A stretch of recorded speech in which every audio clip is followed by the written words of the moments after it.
Hello बच्चों, मैं प्रतिभा मिश्रा अपने हिंदी काव्य यूट्यूब चैनल से आप सभी विद्याभिलाषी को कक्षा 10वीं हिंदी लोक भारती के पद्य विभाग से बरसहि जलद कविता से अवगत कराना चाहती हूँ।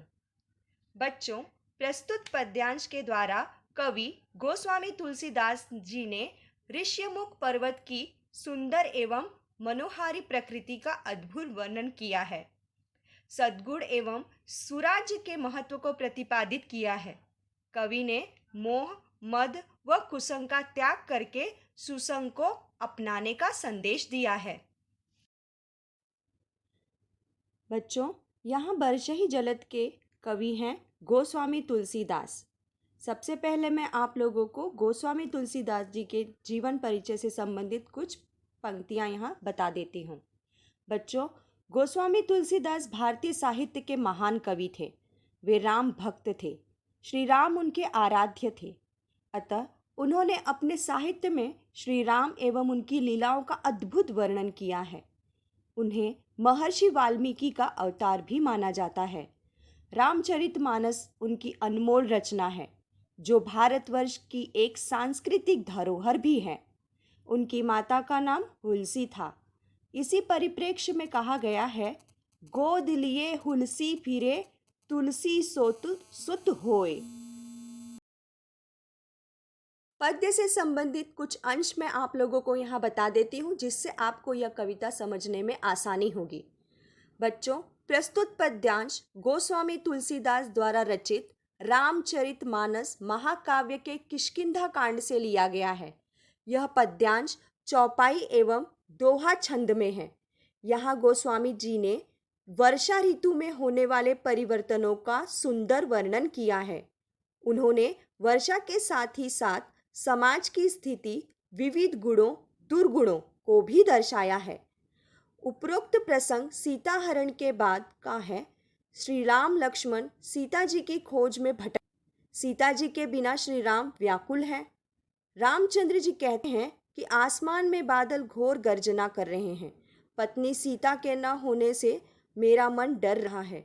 आकाश में बिजली ऐसे चमक रही है जैसे दुष्ट व्यक्ति की मित्रता स्थिर नहीं रहती।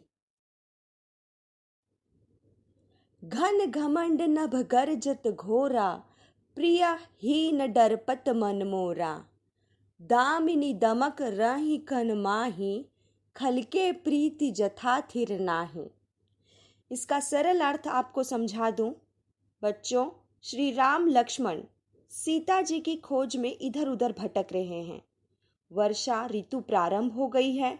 ऐसे में श्री राम अपने भाई लक्ष्मण से कहते हैं कि हे लक्ष्मण, देखो आकाश में बादल बड़े अभिमान के साथ घुमड़ घुमड़ कर घोर गर्जना कर रहे हैं। प्रियतमा सीता के बिना मेरा मन बहुत ही डर रहा है। बिजली की चमक बादलों में रह रहकर हो रही है, वह ठहरती ही नहीं। ठीक उसी प्रकार जैसे दुष्ट की प्रीति कभी स्थिर नहीं रहती। बरसहि जलद भूमि नियराए, जथा नवहि बुध विद्या पाए। बूंद अघात सहि गिर कैसे, खलके बचन संत सह जैसे। इसका सरल अर्थ, बच्चों, आसमान में छाए हुए बादल जिस प्रकार धरती के पास आकर ऐसे बरस रहे हैं जैसे विद्या पाकर विद्वान नम्र हो जाते हैं, उसी तरह पहाड़ बूंदों की चोट को ऐसे सह जाते हैं जैसे दुष्टों के वचनों को संत सहा करते हैं।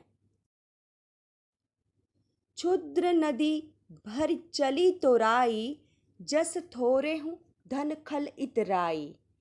भूमि परत भा ढाबर पानी, जनु जीवहि माया लपटानी। इसका सरल अर्थ, तेज वर्षा के कारण जिस प्रकार से छोटी नदियां भर गई हैं, वे अपने किनारों को इस प्रकार तोड़ते हुए बह चली हैं जैसे थोड़ा सा धन पाकर दुष्ट लोग अभिमान हो जाते हैं और अपनी मर्यादा त्याग देते हैं। बरसात का शुद्ध पानी धरती पर पड़ते ही इस प्रकार मलिन, गंदा हो गया है जैसे पवित्र व शुद्ध जीव माया के फंदे में पड़ते ही मलिन हो जाता है। समिट समिट जल भरहि तलावा, जिमि सद्गुण सज्जन पहियावा।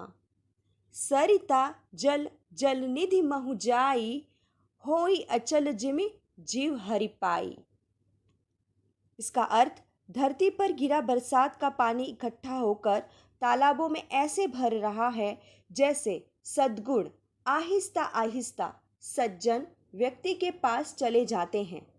नदी का जल सागर में जाकर वैसे ही स्थिर हो जाता है जैसे जीव ईश्वर को पाकर अचल हो जाता है, अर्थात जीवन मृत्यु के आवागमन से मुक्त हो जाता है।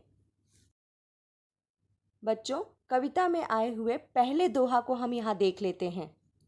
हरित भूमि तृण संकुल, समुझ परहि नहीं पंथ, जिमि पाखंड विवादते, लुप्त होई सदग्रंथ। इसका सरल अर्थ इस प्रकार से है, पृथ्वी घास से परिपूर्ण होकर हरी हो गई है, जिसके कारण रास्ते समझ नहीं पड़ते। जैसे पाखंड मतों के प्रचार से सदग्रंथ लुप्त हो जाते हैं। इसी तरह से कविता में आए हुए दूसरे चौपाई को हम देख लेते हैं। दादुर धुनि चहु दिशा सुहाई, वेद पढ़हि जनु बटु समुदाय, नव पल्लव भय बिटप अनेका, साधक मन जस मिले विवेका। इस पंक्ति में श्री राम लक्ष्मण से कह रहे हैं, चारों दिशाओं में मेंढकों की ध्वनि ऐसी सुहावनी लगती है जैसे विद्यार्थियों के समुदाय वेद पाठ कर रहे हों। कई वृक्षों पर नए पत्ते आने से वे ऐसे हरे भरे व सुंदर हो गए हैं जैसे किसी साधक या भक्त का मन ज्ञान प्राप्त होने पर हो जाता है। अर्क जवास पात बिनु भयउ, जस सुराज खल उद्यम गयउ, खोजत कतहु मिलई नहीं धूरी, करई क्रोध जिमि धर्म ही दूरी। मदार व जवास नाम के पेड़ पर्णहीन हो गए हैं अथवा उनके पत्ते झड़ गए हैं। जैसे सुराज्य में दुष्टों का उद्यम या व्यवसाय चला जाता है, अर्थात सुराज्य में दुष्टों की एक भी नहीं चलती है। वर्षा के कारण धूल वैसे ही कहीं खोजने पर भी नहीं मिलती। जैसे क्रोध धर्म को दूर कर देता है, अर्थात क्रोध का आवेश होने पर धर्म का ज्ञान ही नहीं रह जाता। शशि संपन्न सोहमहि कैसी, उपकारी के संपत्ति जैसे, निस्तम खन खद्योत विराजा, जनु दभिन्न कर मिला समाजा। बच्चों, लहराती हुई खेती से हरी भरी धरती इस प्रकार शोभित हो रही है जैसे उपकारी पुरुष की संपत्ति शोभित होती है। रात के घने अंधकार में जिस प्रकार जुगनू अधिक शोभा पा रहा है, मानो दंभियों का समाज आ जुटा हो। कृषि निरावहि चतुर किसाना, जिमि बुध तजहि मोह मद माना, देखियत चक्रबाक खगनाही, कलिहि बाई जिमि धर्म पराही। वर्षा शुरू होने के कारण चतुर किसान खेतों से घास आदि अनुपयुक्त चीजें निकालकर फेंक रहे हैं। जैसे विद्वान लोग मद, मोह व मान का त्याग कर देते हैं। कहीं भी चक्रवाक पक्षी दिखाई नहीं दे रहे हैं। जैसे कलयुग को पाकर धर्म भाग जाते हैं। विविध जंतु संकुल महि भ्राजा, प्रजा बाढ़ जिमि पाई सुराजा, जह तह रहे पथिक थकि नाना, जिमि इंद्रियगण उपजे ज्ञाना। धरती कई तरह के जीवों से भरी हुई उसी प्रकार शोभायमान है जैसे सुराज्य पाकर प्रजा की वृद्धि होती है। जहाँ तहाँ अनेक पति थक कर ठहरे हुए हैं। जैसे ज्ञान उत्पन्न होने पर इंद्रियां शिथिल होकर विषयों की ओर जाना छोड़ देती हैं। तो आइए कविता में आए हुए अंतिम दोहा को हम देख लेते हैं।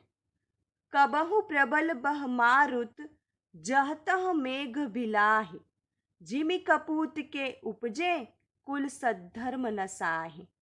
कबहु दिवस मह निबिड़तम, कबहुक प्रगट पतंग। बिनसई उपजई ज्ञान जिमि, पाई कुसंग सुसंग।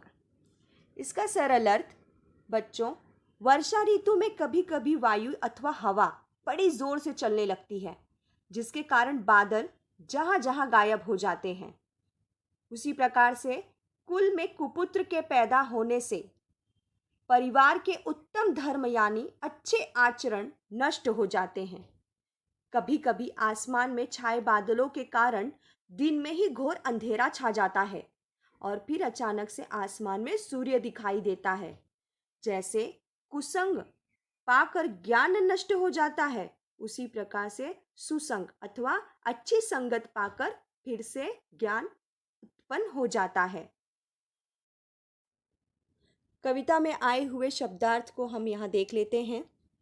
घोरा भयंकर, डरपत डरना, खल दुष्ट व्यक्ति, कै जिसका अर्थ होता है कि, जथा जिस प्रकार, थिर स्थिर, नियराई पास आकर, नवही झुकना अथवा नम्र होना, बुध विद्वान, तोराई तोड़कर, ढाबर मटमैला।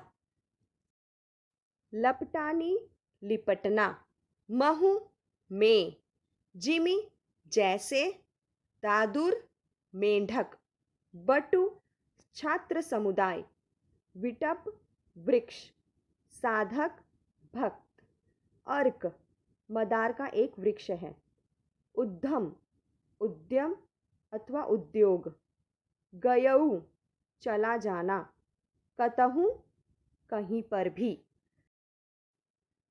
ससी लहराती हुई खेती, सोह सुंदर एवं सुहावनी, खद्योत जुगनू, दम्भिन्न दम्भियों का एक समाज, निरावही खेत से अनुपयुक्त घास आदि चीजें निकालना, तजही त्याग करना, मोह व मद दुर्गुण।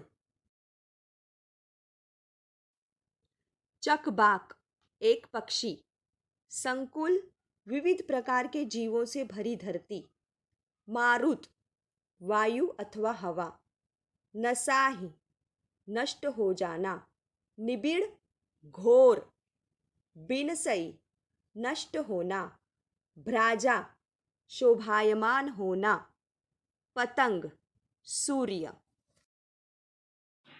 तो बच्चों, यदि मेरी यह छोटी सी कोशिश आप लोगों को पसंद आई हो तो मेरे चैनल को सब्सक्राइब और लाइक ज़रूर कीजिए और अपने ज़रूरतमंद दोस्तों में शेयर कीजिए। धन्यवाद।